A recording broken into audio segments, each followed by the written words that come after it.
Well, I guess if you really want to be an iconic horror franchise, along with Halloween and Nightmare on Elm Street and Friday the 13th, you need at least one sequel that's unquestionably crap. And this checks that box for Candyman. We're talking about Candyman, Day of the Dead. Let's get into it. My first note, goodbye, Philip Glass. So, I'm not a fan of Philip Glass. Philip Glass was a composer that I became familiar with when I was at music school. I'm a musician. If you don't know, I've got a music channel. Check it out, maybe. But his music worked for the first two movies. And it wasn't maybe as iconic as the Halloween theme or as the effects in the Friday the 13th movies, but it fits the atmosphere, and they brought it back in the second one, and it kept playing in my head after the movies were done. And then I started this movie, and I'm like, that is not the same music. And I looked it up, and it's a totally different guy, and it's like, wow, that... You don't realize, I guess, how iconic something is until it's taken away. So not even a big fan of Philip Glass, but his stuff worked well for the first two movies. And its absence is felt in this one. Also, I made some notes. I kept calling characters the wrong names in my video for part 2. Pretty sure I kept calling the girl Amy, and her name was Annie. I'm pretty sure I kept calling the villain David, and it was Daniel. Which then is even more confusing because there's a protagonist in this movie whose name is David. So, apologies if I confused anyone. I just didn't pay that much attention to the names, I guess. So, we've got Caroline, the main character of this movie. The main character of the previous movie was pregnant. And this is her daughter now, all grown up. And we're following her now. So this... I mentioned when I was talking about the first one is that I didn't know if this was one continuous story or just kind of 3 unrelated stories. Really, the second one wasn't that connected to the first one, but we did have the one returning character of that snooty professor that kind of tied it together. Other than that, it was pretty separate. This one, it focuses on this daughter. So you would think that it would continue that storyline, but it doesn't really. What he wants from her, I don't know. He seems like he's a different villain in every movie, which is just confusing. It's hard to get a hold of what exactly he wants and why he wants it. I think the one thing that this movie did pretty well is that he says things, which again, and I don't know if I mentioned this in the other one, but in all 3 of these movies, there's narration, but it's things that he's saying to the characters. But we don't actually see him say those things to the characters. He's telling it to the audience, so it's really weird to know what is for us and what is for the characters and what is for both. But he's saying things like, you've lost everything, there's nothing left, come with me. So I mentioned in my note in my video for part 2 that I was like, why is he killing everyone that's around her? That's his family. Shouldn't he want them to suffer? But I guess he really is just trying to make the people that he wants to come to him have nothing left. And apparently these are the types of characters that only have a handful of people that they actually care about, which seems unrealistic, but maybe that's just how this bloodline works, is that they don't have many, they've got one friend and one acquaintance and a couple family members, and if you kill those, then they've got nothing left to live for. So, his methods seemed a little bit clearer to me than in the other films, but I still don't really know his goal, what he wants. He wants them to be his victims. Why? What does that mean? We never see what happens if someone does that. So I don't know what he... I know what he wants, but I don't know why. I don't know what his end game is. Anyway, back to my notes. I wrote, that's not what happened in the last movie.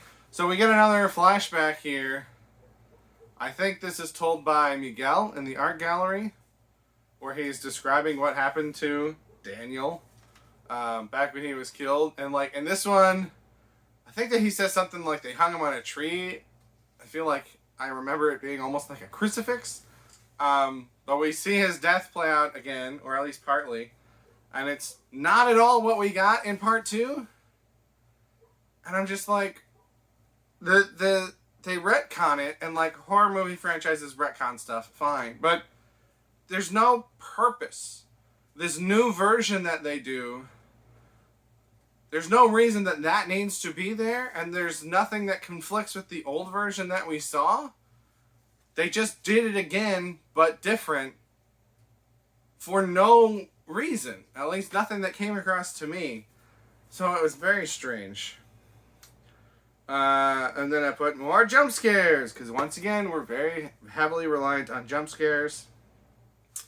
So then I started noticing a couple things, and I wrote several things down at once.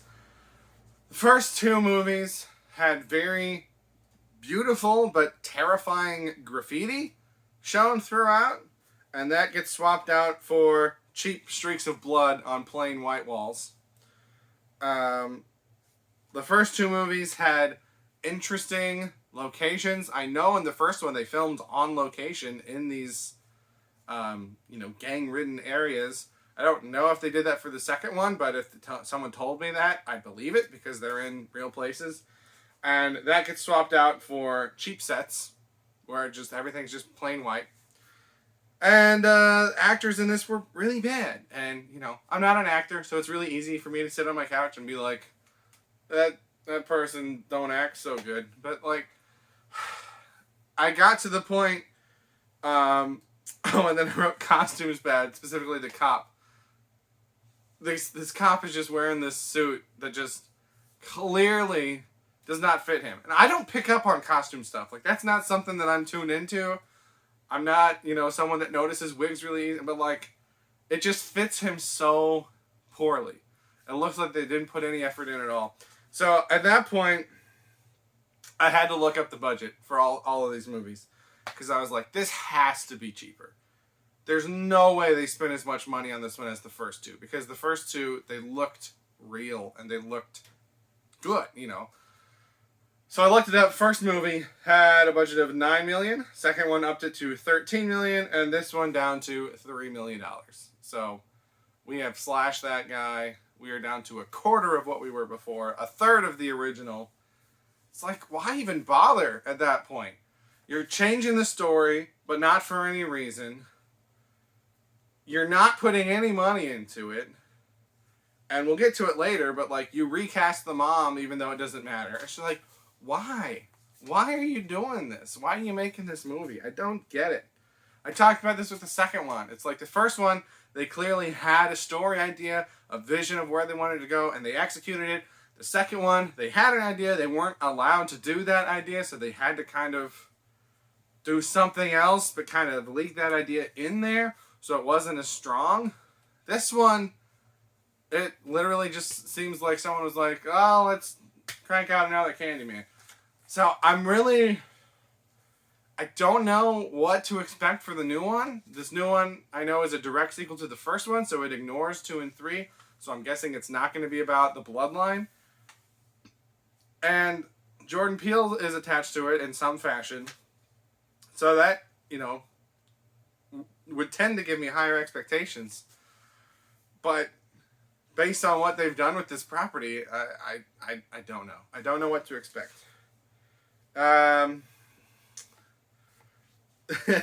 This is just, I don't know the details of how home media decisions are made, but when I was just writing down all these things, and I was like, wow, this movie's really cheap. The costumes are bad, the acting is bad, the sets are bad. This disc didn't even have subtitles. I watch subtitles on most of my movies, not every single one, but most of the time I'll watch with subtitles. And I've never tried to put subtitles on and not been able to do it before. And I don't want to go too far down this tangent, but there's a difference between subtitles and closed caption. And even movies that don't have a subtitles option in the menu, I watch most things on my PS4. Usually you can go through the PS4 and just turn on captions, and it's there in the code, because like even VHS tapes have closed captioning.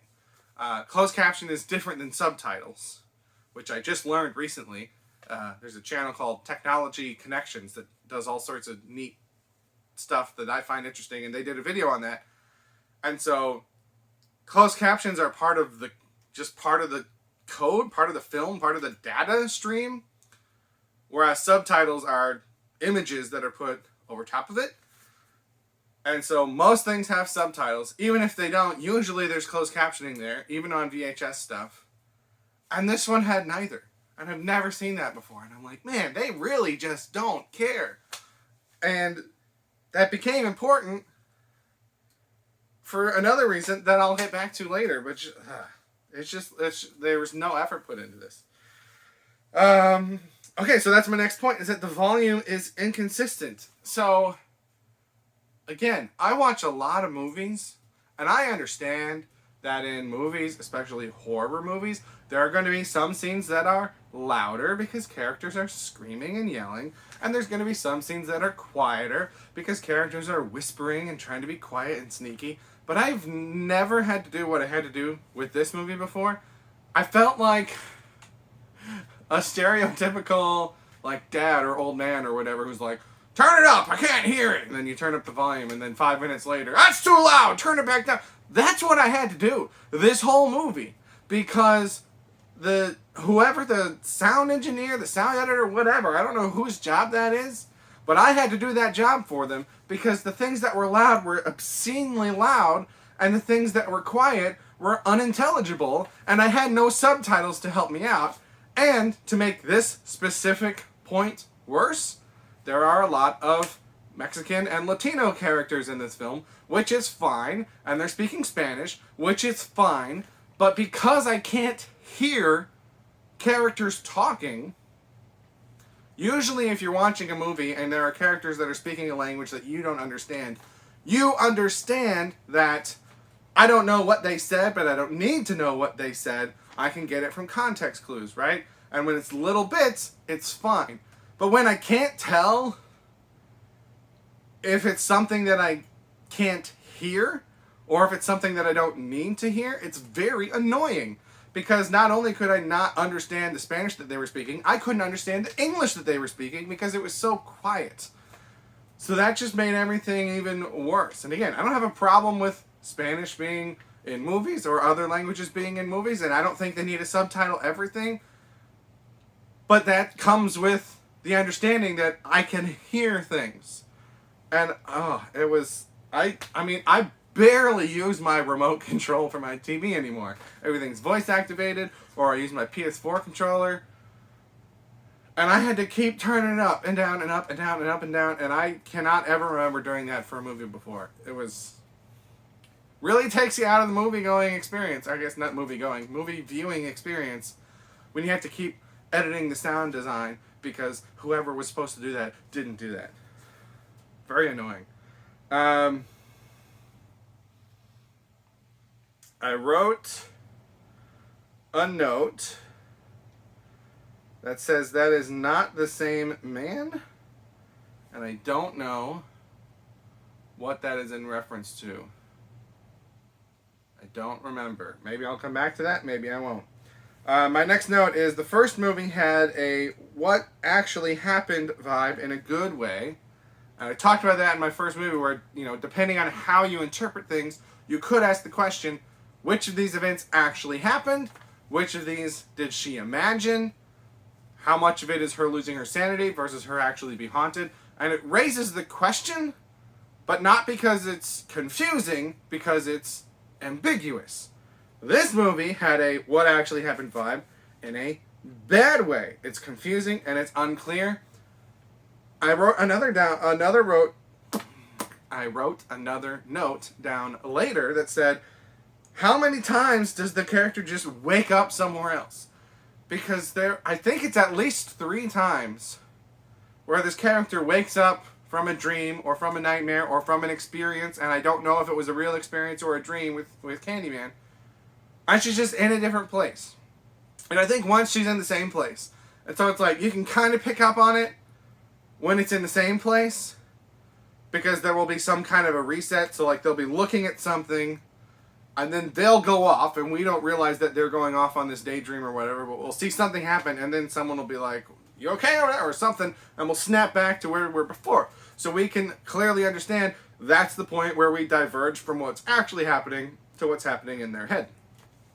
But when they wake up in a completely different location, there was literally a scene in this where she woke up in a different location, and I was like, she was in this location, something like half an hour ago in screen time. Not movie time, but screen time. I'm like, did the whole last half hour not happen? I don't know if it was half an hour. I'm just saying it was a long time. Multiple scenes came and went, and the story progressed, and characters that were not her were shown doing things since the time that she was last in that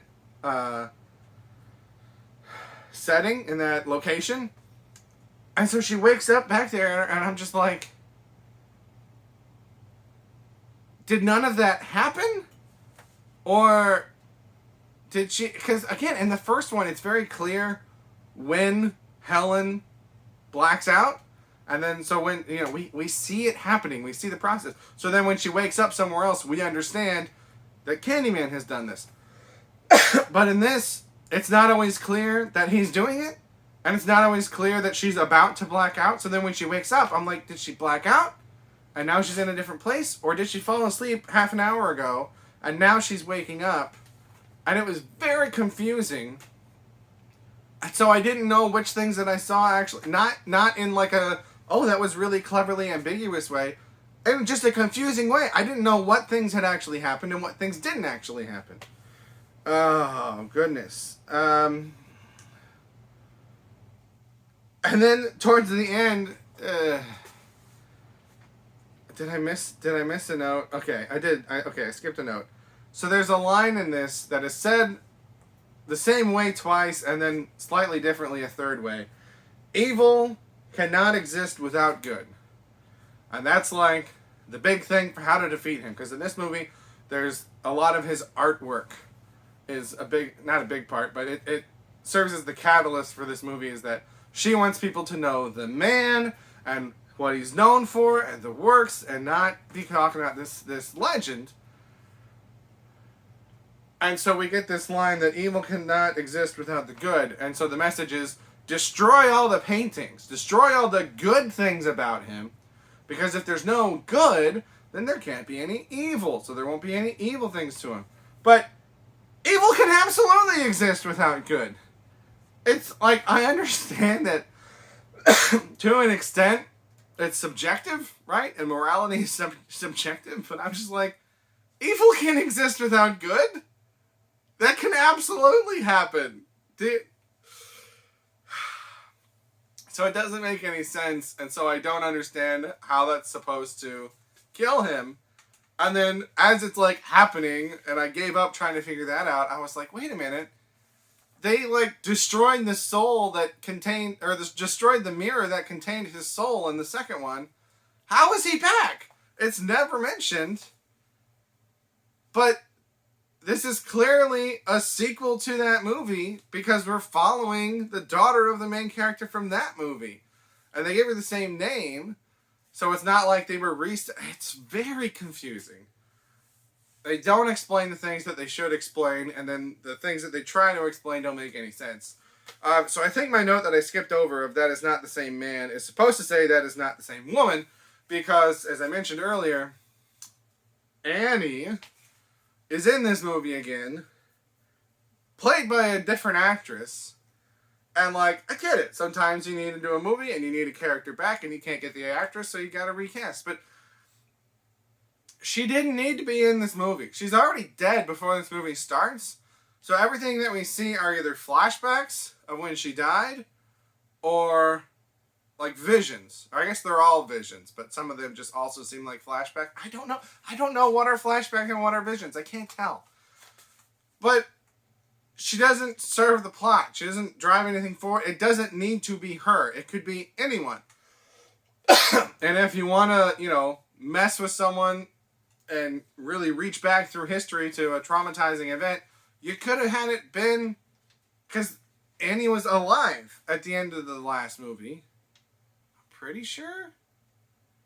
Even if she wasn't, which I think she was, so I was going to say it could have been a brother, but even if she wasn't, if she's not alive, then that means that this girl is probably going to be adopted or in a foster home or an orphanage or something. So make that traumatic experience someone else. And then you don't have to recast the character.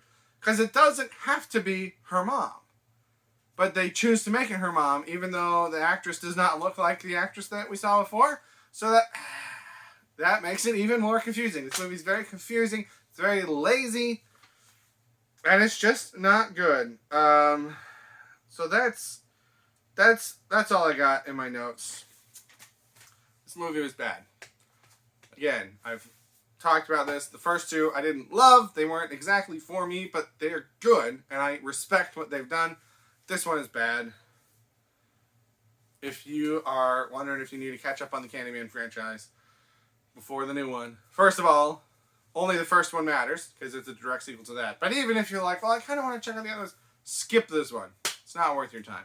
Those are my thoughts on Candyman 3, Day of the Dead. Let me know what you think, but that's all that I have. Thank you for watching, and have a good day.